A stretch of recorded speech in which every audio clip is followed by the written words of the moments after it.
Hello students, आज हम लोग क्लास 7 के हिंदी विषय का पहला पाठ पढ़ेंगे।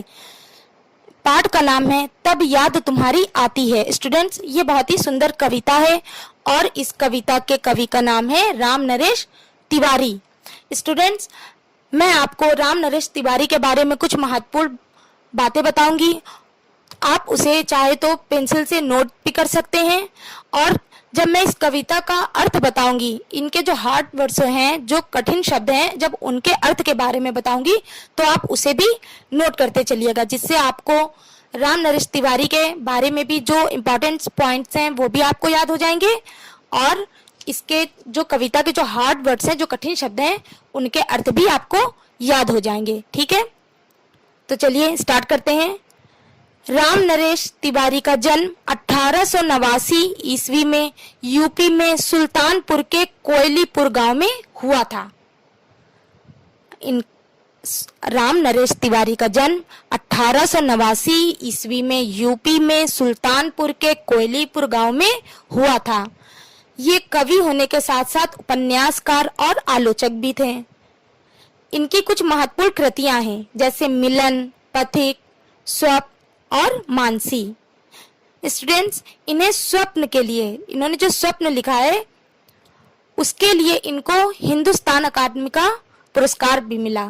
ठीक, और राम नरेश तिवारी का निधन 1992 ईस्वी में हो गया था।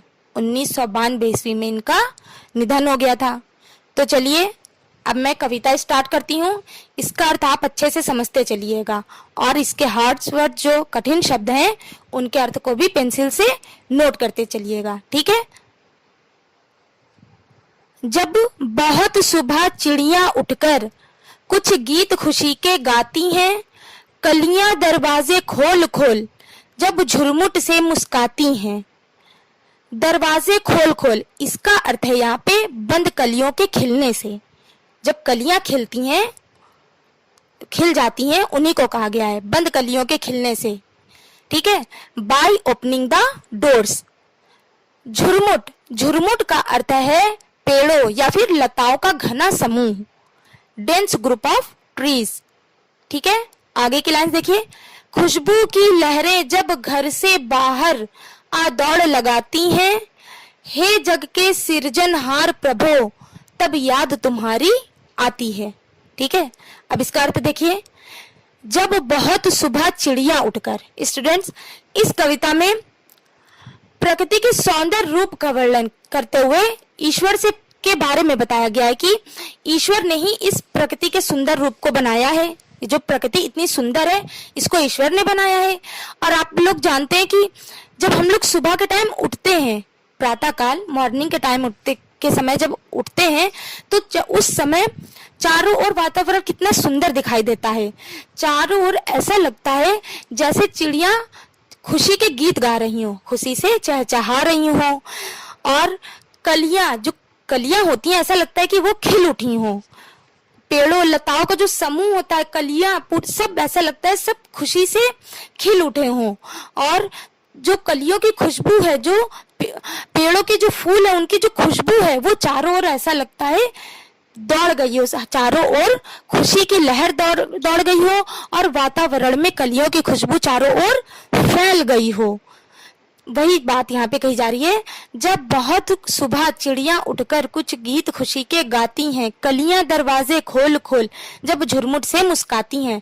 यहाँ पे राम नरेश तिवारी कहते हैं, प्रस्तुत पंक्तियों में राम नरेश तिवारी कहते हैं कि हे ईश्वर, जब हम प्रातः काल उठकर चारों ओर देखते हैं कि प्रकृति के सुंदर सौंदर्य रूप को, जो प्रकृति की सुंदरता है उसको देखते हैं कि चारों ओर चिड़िया खुशी से चहचहा रही हैं, चारों ओर चिड़िया खुशी के गीत गा रही हैं और कलियां खिल उठी हैं। जो कलियां हैं वो खिल उठी हैं।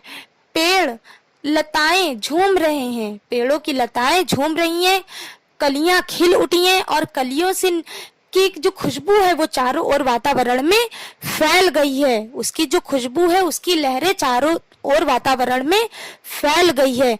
हे ईश्वर, इन सभी, इस पूरे प्रकृति के सुंदर रूप को, इस सौंदर्य वर्णन को जो प्रकृति का जो सुंदरता है, इसको देखकर मुझे तुम्हारी याद आती है। मतलब ये जो प्रकृति की जो सुंदर रूप है, इसको देखकर हे प्रभु हमें तुम्हारी याद आती है। आगे की लाइन देखें। जब छमछम बूंदे गिरती हैं, बिजली चमचम कर जाती है, मैदानों में वन बागों में जब हरियाली लहराती है, जब ठंडी ठंडी हवा कहीं से मस्ती ढोकर लाती है। यहाँ पे मस्ती का अर्थ है आनंद, खुशी, फन। हे जग के सृजनहार प्रभो तब याद तुम्हारी आती है। सृजनहार का अर्थ होता है सृजन करने वाला, बनाने वाला, गॉड। उसी ने तो पूरी प्रकृति को बनाया है, तो वही सृजनहार है। अब इसका अर्थ देखिए, जब छमछम बूंदे गिरती हैं, यहाँ पे कवि कहता है कि जब बादल घिर जाते हैं और जब वर्षा होती है और वर्षा से जो बूंदे गिरती हैं, तो ऐसा लग रहा है कि ये बूंदे, वर्षा की बूंदे नृत्य कर रही हूँ, छमछम करती हुई नृत्य कर रही हूँ। और मैदानों में और वनों में, बागों में हरियाली छा गई है, चारों ओर ठंडी हवाएं चल रही हैं। चारों ओर ऐसा लग रहा है कि खुशी से चारों ओर ठंडी हवाएं चल रही हैं। हे ईश्वर, जब हम देखते हैं, जब मैं देखता हूँ कि बादल घिर गए हैं और वर्षा की बूंदे नृत्य कर रही हूँ, वर्षा की बूंदे छमछम करके नृत्य कर रही हूँ, चारों ओर वनों में, बागों में हरियाली छा गई है, खुशी से ठंडी हवाओं की लहर दौड़ रही है। हे प्रभु, इस प्रकृति के सुंदर रूप को जब मैं देखता हूँ तो मुझे तुम्हारी याद आती है। आगे देखिए, चुपचाप चमकते तारों की महफिल जब रात सजाती है, जब महफिल का यहाँ पे अर्थ होता है सभा, झुंड जो इकट्ठा होता है वही सभा, असेंबली। जब चांद शान से उगता है, शान का अर्थ है गर्व, प्राइड, ठीक है। और दिशा दिशा धुल जाती है, जब ओस रूप में हरी घास चमकीले मोती पाती है। हे जग के सृजनहार प्रभो तब याद तुम्हारी आती है। यहाँ पे कवि कह रहे हैं कि जब चांदनी रात, जब रात होती है, बादल में, आसमान में, जब रात में चारों ओर तारे चमचमाने लगते हैं और जब चांद गर्व से उगता है, जब चांद निकलता है रात में और रात में आसमान में, जब चारों ओर आसमान में तारों की महफिल आ जाती है, मतलब तारे चमचमाने लगते हैं, टिमटिमाने लगते हैं, चारों दिशाओं में प्रकाश, चांद का प्रकाश फैल जाता है और ओस की बूंदों से, जो ये हरी घास है, ये ओस की चमकीली, ओस की जो बूंदें होती हैं उसको यहाँ पे मोती के समान माना गया है कि ओस की चमकीली बूंदों से हरियाली के पत्ते, जब ये पत्ते जो होते हैं ये ढक जाते हैं, ओस की चमकीली बूंदों से जब ये पेड़ों के पत्ते ढक जाते हैं, हरियाली छा जाती है, तब हे प्रभु, हे ईश्वर, हमें तुम्हारी याद आती है। ठीक है, आगे देखिए। झरने जब झरझर झरते हैं, नदियां मस्ती में बहती हैं, जब देश देश की बातें वे सागर से जाकर कहती हैं। इसका अर्थ है, जब झरनों से बहता हुआ पानी नदियों में जाता है और जब नदियां बहते हुए सागर में जाती हैं, तो ऐसा लगता है कि नदियां मस्ती से बहती हुई सागर में जाकर उस सागर से सारी बातें बता रही हैं।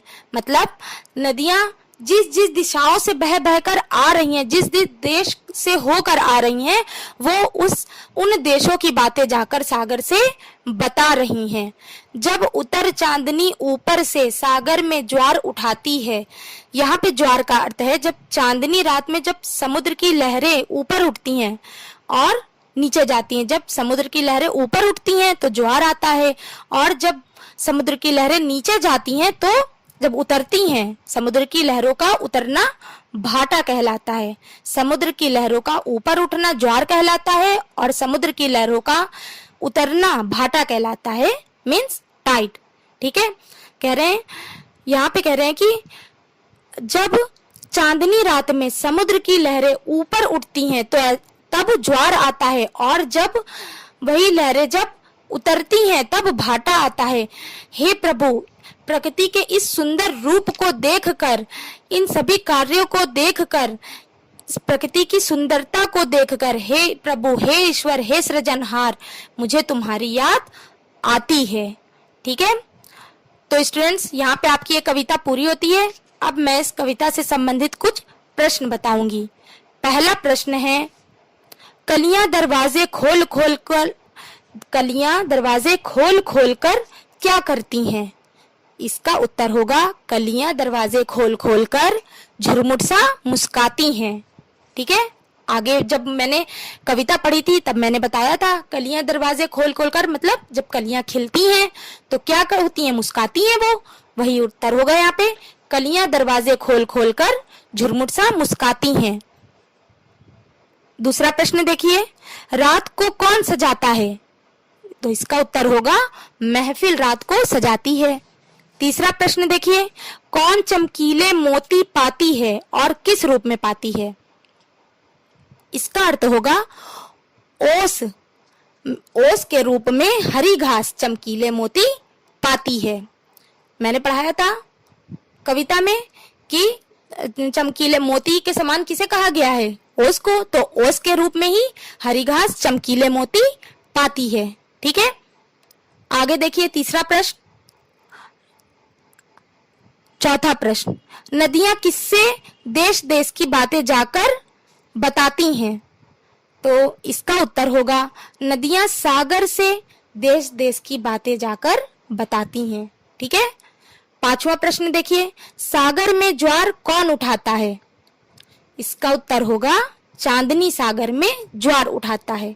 स्टूडेंट्स, तो आपका ये चैप्टर खत्म होता है। आपको ये चैप्टर, ये कविता समझ में आ गई होगी। आपको ये प्रश्न उत्तर भी समझ में आ गए होंगे। इसे अच्छे से याद कर लीजिएगा और अपने इस चैनल को सब्सक्राइब कर लीजिएगा। अपने फ्रेंड्स को, अपने क्लासमेट को, सबको शेयर कर दीजिएगा ताकि ज्यादा से ज्यादा लोग इसका लाभ उठा पाए। ठीक है, गुड बाय।